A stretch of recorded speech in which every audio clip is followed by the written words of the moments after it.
이번 시즌 선수단에서 가장 큰 변화를 맞은 토트넘은 매 경기 전혀 다른 모습을 보입니다.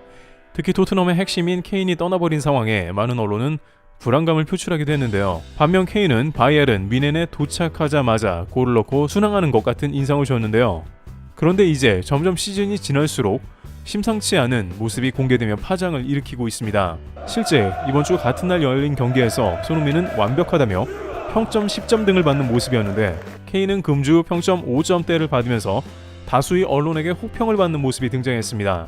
이는 토트넘과 바이에른 뮌헨의 팀 차원에서는 물론이고 영국, 독일 현지 언론을 당황하게 했습니다. 결론적으로 케인과 손흥민이 자칫 정반대의 길을 갈 것이라는 의견이 나오고 있으며 일각에서는 지금까지 토트넘이 매우 중대한 실수를 범하고 있었다는 비판이 나오고 있습니다.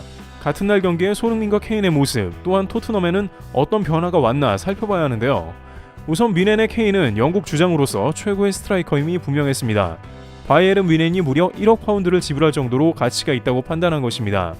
바이에른 뮌헨은 레반도프스키 이후에 확실한 스트라이커에 대한 갈증이 매우 컸습니다. 리버풀의 마네가 영입되었습니다만 그는 팀 내에서 선수 간 폭행 등 불협화음을 일으키다가 결국 이번 시즌 사우디로 이적해버리는 등 기대 이하의 모습을 보여주는 상황이었습니다. 그러다 보니 확실한 골게터이며 최근 EPL 득점왕을 수차례 차지한 케인을 영입하기에 이른 것이죠. 케인 역시 자신은 빅클럽과 우승과 싸우는 팀에 가고 싶다며 최근 인터뷰한 바 있습니다. 그는 자신이 맨유의 베컴이 레알 마드리드에 간 것과 같은 모습처럼 되고 싶었다고 말했습니다. 또한 이런 케인의 행동은 많은 EPL 선배로부터 충분한 지지를 받기도 했습니다. 그는 골만 많이 넣는 무관의 제왕이라는 별명이 있었기 때문에 당연한 흐름이었습니다. 또한 팬들조차 탈트넘을 이해한다며 케인이 분데스리가의 득점왕이 되고 우승하길 응원했습니다. 게다가 케인은 이적하면서 1억 파운드의 유산을 남기고 토트넘을 떠나며 팀에 끝까지 기여했습니다. 가레스 베일이 1억 유로를 남겼지만 케인은 1억 파운드로 3천억 원을 더 많이 남긴 것이죠. 따라서 여러가지 케인이 떠난 것은 아쉬운 상황이지만 나름 납득할 만한 여러가지 상황이 복합이 되었습니다. 그런데 정작 지난주 경기를 비롯해서 각종 상황이 케인에 대한 물음표가 다소 붙기 시작했는데요. 물론 케인은 독일에 가자마자 골을 집어넣고 팀에서 중심 공격수로 자리 잡는 듯 했습니다. 하지만 지난 경기가 바로 평점 5.9점으로 팀 내 최저 평점을 기록하며 문제가 됐습니다. 일부 언론은 케인은 무력했다, 패스가 오지 않았고 결정적인 찬스를 잡지 못했다고 호평했는데요. 반면 김민재의 경우에는 여전히 탄탄한 수비를 과시하며 평점 8에 근접하고 있는 모습입니다.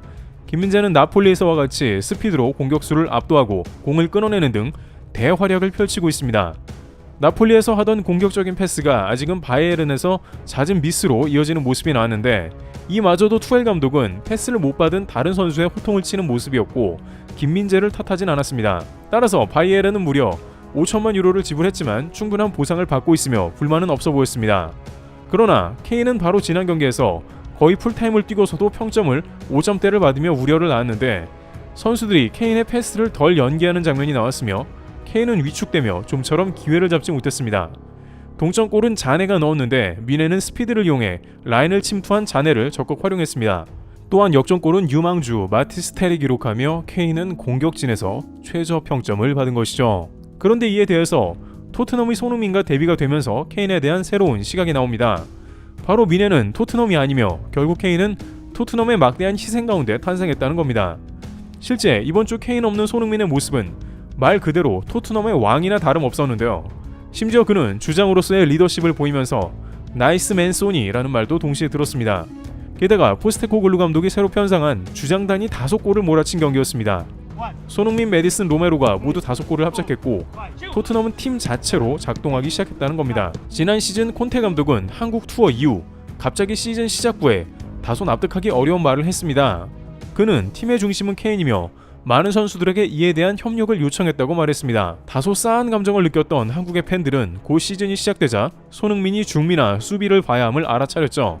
몇 경기가 지나면서 수많은 전문가들은 패스맵에서 철저하게 고립된 7번 손흥민을 발견했습니다. 물론 지난 시즌은 손흥민의 탈장과 안아 골절 등 부상의 여파가 있었던 시즌이기도 합니다만 스포츠 탈장 같은 경우에는 지나치게 과도한 움직임을 보이면 갑자기 일어나는 질병으로 손흥민이 공격뿐만 아니라 수비까지 가담해 활동량이 비정상적으로 늘어 탈장이 왔을 가능성이 크죠. 손흥민이 부진하자 토트넘은 순위가 하락했지만 케인은 패스를 몰아받으며 30골을 기록했습니다.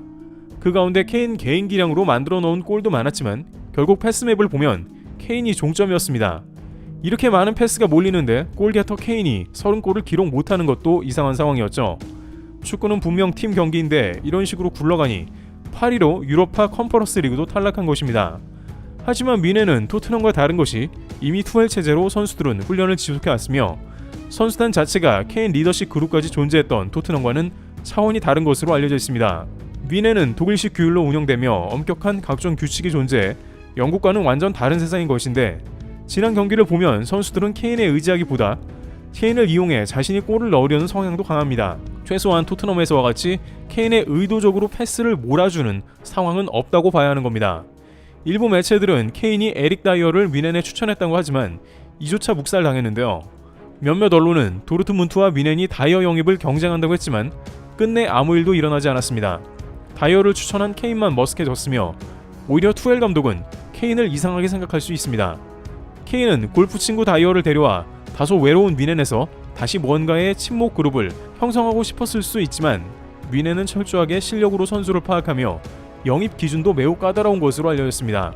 일각에서는 케인이 토트넘에서보다 다소 부진한 모습을 보일 수 있다는 우려를 제기하고 있는데요. 더 이상 왕으로 군림하던 토트넘과 같은 분위기는 기대할 수 없기 때문입니다. 반면 손흥민은 지난 경기에서 해트트릭을 터뜨렸는데 이에 대한 새로운 시각이 나옵니다. 영국 언론은 마침 손흥민이 해트트릭을 기록한 주요 원인이 무엇인지 분석에 들어간 것인데 바로 복수의 언론은 손흥민 원탑 체제를 사용한 포스테코글루 감독의 의도가 제대로 먹혔다고 했습니다. 영국의 디 애슬레틱은 손흥민은 포스테코 감독의 시스템에서 완벽히 작동한다고 했습니다. 데일리 메일은 토트넘 해트트릭의 영웅 손흥민이 활짝 웃어 보이며 팀을 변화시켰다고 했으며 포스테코글루 감독이 어떻게 팀을 변화시켰나 이야기해주고 있다고 강조했습니다. 손흥민이 주장이 된 다음에 패스맵을 보면 깜짝 놀랄 정도로 아름다운 모습을 보이고 있습니다. 여기에 또한 이 경기에서 중요한 점은 지난 시즌 토트넘의 유산인 히샬리송을 제외했다는 점입니다. 히샬리송을 선발에서 제외한 것은 손흥민, 히샬리송 투탑 체제가 아닌 손흥민 원탑으로 갔다는 것이며 이는 앞으로 시즌 내내 손흥민 원탑 체제가 위력을 발휘하게 될 것이라는 전망이 나옵니다. 만약 케인이 있었다면 다이어가 여전히 선발로 중용되었을 가능성도 없지 않았을 것인데요. 포스테코글루 감독이 토트넘에 부임되었더라도 선수들의 기존 터스의 눈치를 봐야 하기 때문이죠. 하지만 마침 케인이 미넨으로 떠났고 포스테코 감독은 손흥민과 새로운 주장단을 구성했으며 이들은 지난 경기에서 5골이나 몰아쳐 버리며 토트넘을 팀으로 새롭게 부활시킨 모습입니다. 영국 풋볼 런던에는 현재 토트넘 구성원들의 얼굴에는 미소가 넘쳐난다라는 기사를 올렸습니다. 이어서 풋볼 런던은 좀처럼 웃지 않은 포스테코글루 감독까지 웃어 보이는 모습을 등장시켰다고 했으며 특히 손흥민과 메디슨, 로메로는 빠르게 팀 내에서 리더십을 발휘하고 있다 했고 이들은 사르, 비수마, 비카리와 같은 젊은 선수들을 함께 이끌고 있다며 극찬했습니다. 해당 경기에서 손흥민 해트트릭 이후에 주장 완장을 물려받은 로메로는 완장에 입을 맞추기까지 했고 주장단은 모범을 보이고 서로를 존중한다며 새롭게 구성된 주장단을 칭찬했습니다. 이렇게 분위기가 좋자 영입된 솔로몬까지 평점 8.9를 받으며 손흥민 도우미를 자처했습니다. 팀 모두가 플러스 효과를 얻고 있으며 새로 영입된 이들조차 빠르게 토트넘에 동화되는 모습입니다. 영국 스카이 스포츠는 손흥민이 당분간은 중앙의 원탑으로 등장할 가능성이 높아졌다라면서 그는 최전방 해리케인을 대체할 선수임을 보여줬고 스트라이커인 9번 역할이 최적임을 밝혔습니다. 이와 같이 손흥민은 케인이 팀에서 완전히 나가면서 제대로 토트넘의 레전드로 자리잡고 있습니다. 손흥민은 이젠 골을 많이 넣고 싶다라며 자신의 본래 심정을 경기 후 인터뷰에서 가감없이 말했습니다. 트래블TV였습니다. 감사합니다.